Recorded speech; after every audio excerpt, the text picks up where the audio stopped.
Hello, chào anh em nhé.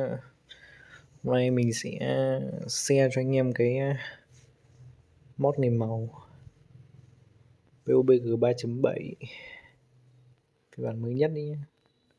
Bản này thì anti ban 100%, anh em cứ chơi nick chính thoải mái. Cái này nó chỉ có súng này, xe. Tôi đang mod xe với cả mod người thôi. Anh em setting như tôi thì sẽ ra cái màu như này và trời tối nhé.